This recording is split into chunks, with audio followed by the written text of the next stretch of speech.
তো এসেছে আমরা সবাই জানি ইন্ডিয়ান কনস্টিটিউশনের আমরা ল স্টুডেন্ট আমরা ইন্ডিয়ান কনস্টিটিউশনের প্রিয়াম্বল পড়েছি। সো সেখানে ডিফাইন করা আছে India is a sovereign socialist secular democratic republic. NRC আর কার্ড সিএ যেটা হচ্ছে সেটার জন্য আমরা এখানে সবাই এসেছি, আমরা ল স্টুডেন্টরা, আমরা এটা মানছি না আর আমরা এটা মানব। এদের বলে সামাজিক মূর্খ, কারণ কি এরা আইনের ছাত্রী হয়ে এই ধরনের কথাবার্তা বলছে। তার জন্য আমার এই ভিডিওটা এদের শিক্ষা দেওয়ার জন্য, যে কি বিষয় নিয়ে এরা কথা বলছে সেটাও জানে না, শিখাবো। এদের আইন সম্পর্কে ধারণাই নেই, তাই আইনের ছাত্র। নমস্কার দাদা ভাইরা, কেমন আছেন? আমি ভালো আছি, ভালো থাকাই কাম্য। কারণ ভালো না থাকলে অন্যার প্রতিবাদটা কি করে করব? কারণ আমি প্রতিবাদী ভিডিও করি, তাই পৃথিবী জুড়ে যে একটা যুব সমাজ আমাকে সমর্থন করেছে এবং ভালোবাসা দিয়েছে, এবং যুব সমাজ যে আশীর্বাদ দিয়েছে কোনো অর্থের বিনিময়, এটা খুঁজে পাওয়া সম্ভব নয়, এটা পাওয়ারও সম্ভব নাই। তাই তাদের একবার নমস্কার জানিয়ে এবং অনুরোধ করছি আমার চ্যানেলটা সাবস্ক্রাইব করবেন, পেজটা ফলো করবেন। চ্যানেল নাম don't care, Facebook page Krishnapada Adhikari. আমি আজকে যে বিষয় নিয়ে আপনাদের সঙ্গে কথা বলতে এসেছি, অবশ্যই থার্মালটা দিকে কিছু অভিজ্ঞতা হয়ে গেছে আপনাদের, এবং বুঝতেও পেরেছেন কি বিষয় নিয়ে কথা বলবো। তা প্রথম, যখন শিক্ষা নিতে হয় সেই শিক্ষার মর্যাদা যারা রাখে না আর শিক্ষার মর্যাদা যারা দিতে পারে না, আইনের ছাত্রী হয়ে আইনের মানুষ হয়ে যদি বেআইনি কথাবার্তা বলে, সেটাও তো লজ্জাজনক ব্যাপার। কি বলুন তো? আমরা আইনের দ্বারস্থ যাদের কাছে হব এবং হচ্ছি আর বর্তমানে হব, সেখানে সেই আইনের ছাত্রী বলেন এবং আইনের একজন ভদ্র মহিলা বলেন, কিছু ভদ্র মহিলা বলেন, তারা কিভাবে আইনকে বুড়ো আঙ্গুল দেখিয়ে কথা বলছে, শুনবো তাদের কথা। রিপ্লে তো দিতেই হবে, কারণ আমি তো প্রতিবাদী ভিডিও করি, তাই প্রতিবাদ করতে ভালোবাসি। তাই এই আইনের ছাত্রীরা কিভাবে দেখেন বিরোধ। এনআরসি আর কার্ড সিএ যেটা হচ্ছে সেটার জন্য আমরা এখানে সবাই এসেছি, আমরা ল স্টুডেন্টরা, আমরা এটা মানছি না আর আমরা এটা মানব না। আমার আরও এখানে ফ্রেন্ডসরা আছে, তারাও কিছু বলতে যাচ্ছে, তো আপনি তাদের থেকেও শুনুন। এনআরসি আর সিএ যে দুটো এসেছে আমরা সবাই জানি ইন্ডিয়ান কনস্টিটিউশনের আমরা ল স্টুডেন্ট আমরা ইন্ডিয়ান কনস্টিটিউশনের প্রিয়াম্বল পড়েছি। সো সেখানে ডিফাইন করা আছে India is a sovereign socialist secular democratic Republic.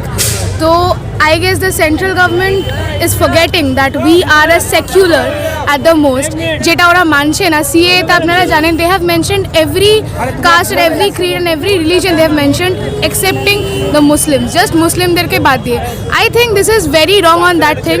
This violates article 14 and 15 of the constitution of the Indian constitution, and it is proving secularism in this country is actually a sham, কারণ একজন ওখানে একটা particular মাইনরিটিকে পারসিকিউট করা হচ্ছে, তাদেরকে violation করা হচ্ছে, জোর গলায় জয় শ্রীরাম বলানো হচ্ছে। আজকে যদি আমি একজন হিন্দু, আমাকে যদি আজকে কেউ বলে আল্লাহু আকবার, যদি গলা লাগিয়ে বলে আমি ডেফিনেটলি বলবো, কিন্তু যদি মেরে ধরে বলে আমি কোনোদিন বলবো না। জয় শ্রীরাম আমিও বলতে পারি, যদি গলা লাগিয়ে বলে তো বলো, মারলে আমি একজন হিন্দু হয়ে আমি কোনোদিন বলবো না। এই দেশে এটা মানবো না। এটা this is India, we are United. এই যে এই রংটা, এটা একটু বেশি হয়ে যাচ্ছে না ইন্ডিয়ান ফ্ল্যাগে?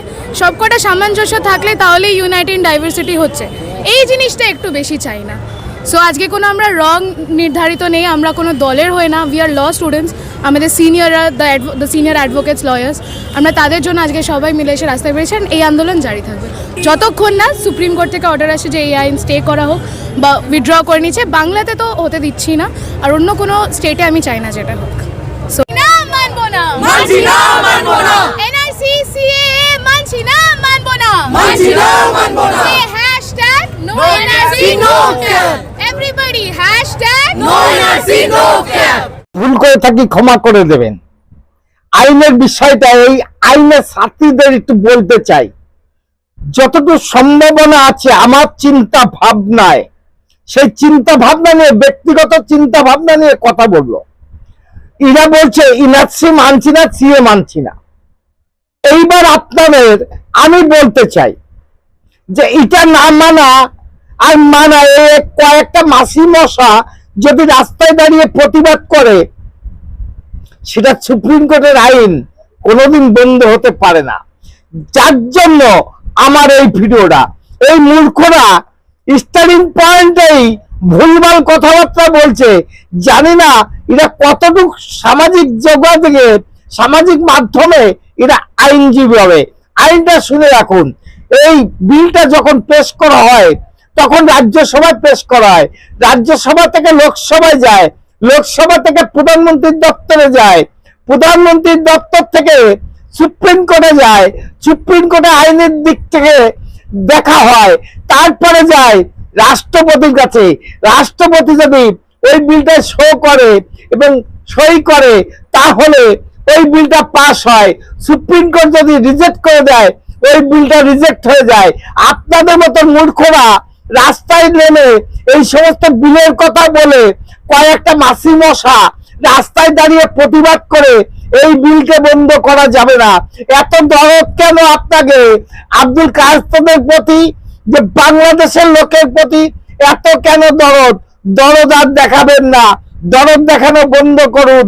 কারণ সনাতনীরা যে এক হয়েছে, আর আপনার পিছনে যারা জয় শ্রীরাম বলবো না, সবাই তালি দিচ্ছে মূর্খরা।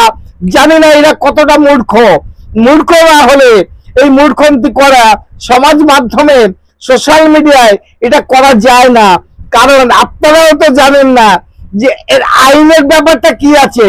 তাই ভুল না করলে হয়তোবা আমার এই ব্যাখ্যাটা সম্পূর্ণ একতা হবেন বাংলার জনগণ এবং এই অপদার্থদের।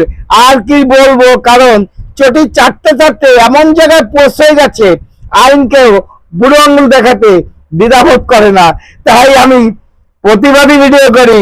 আমার নাম কৃষ্ণপদ অধিকারী, আমার চ্যানেল নাম don't care, Facebook page Krishnapada Adhikari. এই কন্ট্রোভার্সি যতদিন প্রতিবাদ করে যাব সমাজ মাধ্যমে।